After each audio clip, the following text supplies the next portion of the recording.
Alhamdulillahi Rabbil Alamin. Alhamdulillahi ajma'in. Amma ba'du. A'udzu billahi minasyaitonir rajim. Bismillahirrahmanirrahim. Syahrul Ramadan alladzi unzila fihi al-Qur'an hudan lin-nasi wa bayyinatin minal huda wal furqan. Al-ayat. Hadirin jamaah salat subuh Masjid Al-Falah yang dirahmati Allah. Sekarang kita tiba di hari Jumat kedua di bulan Ramadan ini. Alhamdulillah, hari yang penuh berkah, hari Jumat dan di bulan Ramadan pula. Alhamdulillah, kita panjatkan puji syukur kita ke hadirat Allah Subhanahu wa taala. Salah satu dari sekian banyak doa kita, mudah-mudahan Allah kabulkan dengan hadirnya kita atau sampainya usia kita di bulan Ramadan kali ini. Ramadan tahun 1444 Hijriah. Kita tentu secara pribadi dan keluarga, dan yang sangat terasakan adalah kita punya semangat yang sama. Seluruh Al-Falah ini melalui pengelolaan tata laksana ibadah, acara-acara yang demikian baik yang diselenggarakan oleh DKM, oleh pengurus-pengurusnya yang baru, yang luar biasa, langsung gaspol ya, ibaratnya itu langsung gaspol mengisi setiap bagian, setiap ruang waktu di bulan Ramadan ini dengan banyak kegiatan.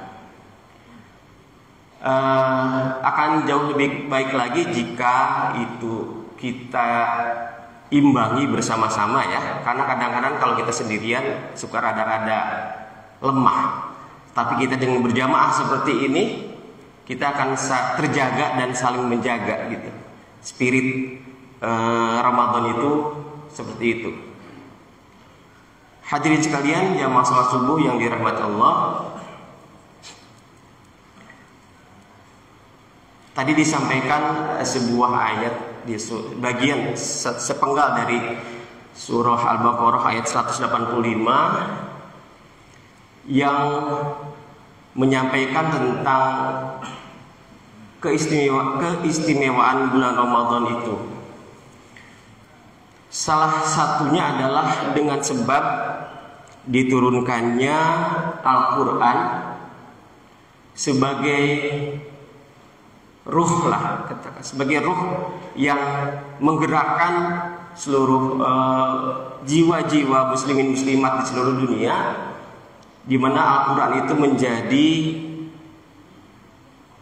petunjuk hidup. Syahrul Ramadan alladzi unzila fihi al-Quran hudan linnas wa bayyinatin minal huda wal furqan. Ramadan itu suatu bulan di mana Al-Quran diturunkan di dalamnya sebagai petunjuk dan penjelas bagi petunjuk itu, serta sebagai pembeda antara yang hak dan yang batil. Al-Quran menjadi aturan, menjadi ibarat produk ya. Kalau ibarat produk itu, produk yang bagus pasti tidak akan dibuat dengan sembarangan. Andai kata nih manusia membuat produk, pasti kalau produknya bagus pasti akan disiapkan manual booknya gitu, atau butuh buku petunjuk penggunaan kira-kira gitu. Maka menjadi sangat mudah difahami kenapa Al-Quran dihadirkan di tengah kehidupan kita, yaitu Al-Quran itu sebagai manual book lah kira-kira, sebagai petunjuk bagi manusia di dalam menjalankan hidup dan kehidupannya. Kita tahu bahwa rangkaian kehidupan manusia itu secara orang per orang kita melalui 5 tahapan kehidupan, di alam ajali, di alam rahim, di alam dunia, di alam barzakh, dan alam akhirat. Di alam pertengahan inilah kita saling bertemu seperti ini, dan di situ kita diberikan pilihan, ya, pada dasarnya diberikan pilihan untuk falhamaha fujuraha wa taqwaha. Diberikan pilihan apakah mau fujur atau mau takwa. Jadi Al-Quran itu memang kebutuhan kita pada dasarnya. Supaya apa? Supaya hidup kita dilalui dengan memahami peta kehidupan, dan kita mempunyai pegangan untuk melalui setiap rute kehidupan atau peta itu. Hadirin sekalian, Al-Quran sendiri jika disederhanakan, kandungannya terdiri dari satu, menyangkut akidah atau hal-hal yang terkait dengan akidah. Kedua, terkait dengan ibadah. Kemudian yang terkait dengan muamalah. Berikutnya yang terkait dengan akhlak. Lalu yang terkait dengan sejarah. Dan satu lagi terkait dengan hukum-hukum. Nah, demikian lengkapnya Al-Quran itu, sehingga sesungguhnya manusia tidak perlu mengarang tanda kutip ya terlalu banyak soal petunjuk hidupnya, karena Al-Quran sudah disiapkan sedemikian rupa. Kalau mengutip penjelasan Profesor Quraish Shihab, Al-Quran itu boleh dibilang sangat ramah ya. Ramah kepada siapa? Kepada setiap orang, kepada setiap model orang, kepada kemampuan setiap orang. Jadi untuk memahami Al-Quran, tidak harus semua orang menjadi kiai, kira-kira gitu. Tidak harus setiap orang menjadi ulama. Cukup dia berusaha semampunya, belajar bersungguh-sungguh, dan ibarat berlian, kata beliau, Al-Quran itu punya banyak sisi yang setiap orang bisa merasakan keindahannya. Dari sisi manapun dia melihat, Al-Quran itu seperti permata. Tadi terkait dengan kandungan Al-Quran, banyak yang bisa kita pelajari. Dan untuk kesempatan yang singkat ini, saya menyampaikan hal yang sederhana saja, yaitu bagaimana kita bisa belajar atau meneladani kisah-kisah di dalam Al-Quran yang menjadi energi buat kita. Kita dengan mudah bisa menemukan banyak riwayat, banyak teks atau nas di dalam Al-Quran yang menyampaikan tentang kisah hidup para nabi, ya. Dari Adam, Nabi Idris, dan seterusnya banyak. Atau bahkan jika kita ingin lebih spesifik, misalnya mempelajari tentang nabi, kita bisa mempelajari tentang Nabi Ulul Azmi yang dengan segala macam perjuangannya itu menjadi pelajaran buat kita. Tetapi ternyata Allah Subhanahu wa Ta'ala tidak saja menyajikan pelajaran itu dari para nabi yang memang Allah siapkan untuk menjadi uswatun hasanah. Ada juga manusia biasa yang karena keutamaannya kebijaksanaannya, keimanannya Allah abadikan namanya di dalam Al-Quran.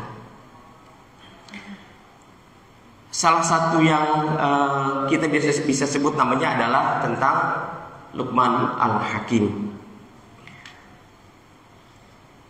Di dalam kitab An-Nawadhir, Syekh Shihabuddin Ahmad Ibni Salamah bin Al-Qalyubi menyuguhkan sebuah renungan yang terkait dengan nama tadi, yaitu Luqman Al-Hakim itu.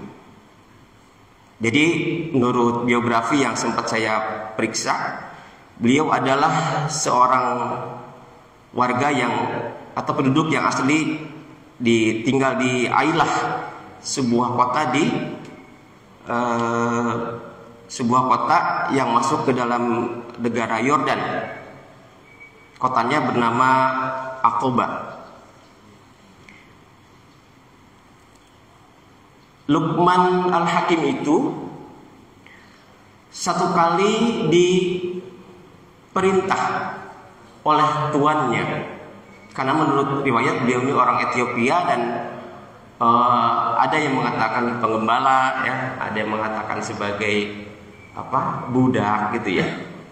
Jadi satu kali diminta oleh tuannya untuk menyembelih kambing. Beliau laksanakan perintah itu dengan baik dan tidak lupa menyembelih, menguliti, menyincang, memisah-misahkan bagian-bagian yang diperlukan. Nah, di situ dia tidak lupa memisahkan dua bagian dari kambing itu yang oleh tuannya diminta untuk diberikan kepadanya. Tuannya meminta dia menyuguhkan dua bagian dari kambing itu yang terburuk, yang kotor. Kemudian dibawa, dan yang dia bawa adalah bagian dari lidah dan hati. Selesai memberikan itu, tidak lama tuannya memberikan lagi seekor kambing untuk disembelih lagi.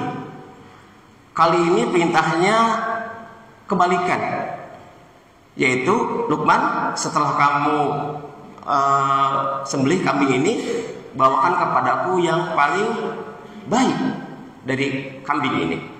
Maka dilaksanakan perintah itu, disembelih, dikuliti, dicincang, dan beliau tidak lupa membawa yang terbaik dari yang diminta oleh tuannya itu. Lagi-lagi yang dibawanya adalah lidah dan hati. Dua perintah yang bertentangan ini dijawab oleh Luqman Al-Hakim dengan jawaban yang sama. Disuruh bawa yang jelek, bawa lidah dan hati. Disuruh bawa yang baik, dibawa lidah dan hati. Tuannya tentu bertanya, Luqman, apa maksudmu dengan hal ini? Luqman balik bertanya, ya tuanku, adakah yang lebih baik dari lidah dan hati jika keduanya ini baik? Adakah yang lebih buruk dari lidah dan hati jika keduanya ini buruk? Jadi intinya yang baik dan yang buruk sama-sama jawabannya adalah lidah dan hati.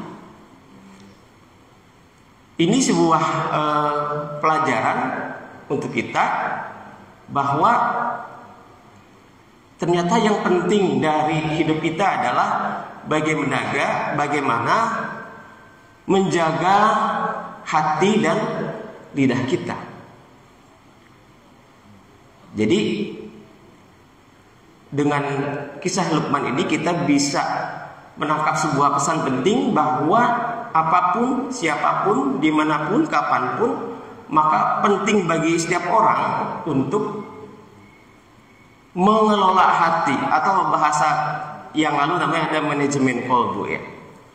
Mengelola hati, di mana hati itu akan menjadi panglima. Jadi ibarat pasukan, hati adalah panglimanya dan anggota badan kita adalah pasukannya. Maka tatkala hati kita baik, perintahnya akan baik. Tatkala hati kita buruk, maka perintahnya pun akan buruk. Jadi hati itu kalau kata Bimbo adalah apa? Cermin. Cermin tempat pahala dan dosa bertaruh, gitu ya. Jadi hadirin sekalian, lewat uraian sederhana ini, mari kita ingatkan lagi diri kita masing-masing tentang posisi hati di dalam kehidupan kita. Karena seperti Imam Ghazali katakan, sesungguhnya hati itu ada 3 macam. Ada hati yang hidup, ada hati yang sakit, dan ada hati yang mati. Hati yang hidup adalah hati yang penuh dengan rasa syukur, keimanan, ketaatan kepada Allah Subhanahu wa ta'ala. Sedangkan hati yang sakit adalah hati yang di dalamnya masih bersemayam iman, tetapi masih dicampuri dengan dosa, maksiat, tidak syukur atau kurang bersyukur, ketidakpuasan, yang itu membuat dia kadang-kadang menjadi gelisah, menjadi sekali waktu merasa tidak adil Tuhan memperlakukan dirinya, mungkin begitu. Dan yang satu lagi adalah hati yang mati, yaitu hati yang di dalamnya sudah tidak ada iman, sudah tertutup hatinya dari hidayah, tidak ada cahaya di hatinya, sehingga hidupnya menjadi tidak terarah dan mengikuti hawa nafsu. Hadirin sekalian, hal sederhana inilah yang saya sampaikan pada kesempatan ini. Mudah-mudahan kita diingatkan kembali lewat Ramadan ini untuk selalu kembali ke jalan yang benar, mumpung kita semua ada di bulan dan waktu yang penuh berkah ini. Demikian, billahi taufiq wal hidayah. Assalamualaikum warahmatullahi wabarakatuh. A'udzubillahi minasyaitonirrajim. Bismillahirrahmanirrahim. Alhamdulillahirabbil alamin, hamdasy syakirin hamdan na'imin, hamdan yuwafi ni'amahu wa yukafi'u mazidah. Ya Rabbana lakal hamdu kama yanbaghi li jalali wajhikal karimi wa 'azimi sultanik. Allahumma shalli wa sallim ala sayidina Muhammad wa ala ali sayidina Muhammad. Allahumma a'inna ala dzikrika wa syukrika wa husni ibadatik. Allahumma inna nas'aluka al-huda wat tuqa wal 'afafa wal ghina. Allahumma innaka 'afuwun tuhibbul 'afwa fa'fu 'anna. Allahumma innaka 'afuwun tuhibbul 'afwa fa'fu 'anna. Allahumma innaka 'afuwun karim tuhibbul 'afwa fa'fu 'anna ya karim. Rabbana zalamna anfusana wa illam taghfir lana wa tarhamna lanakunanna minal khasirin. Rabbana atina fid dunya hasanah wa fil akhirati hasanah wa qina adzabannar. Da'wahum fiha subhanakallahumma wa tahiyyatuhum fiha salam wa akhiru da'wahum alhamdulillahi rabbil alamin.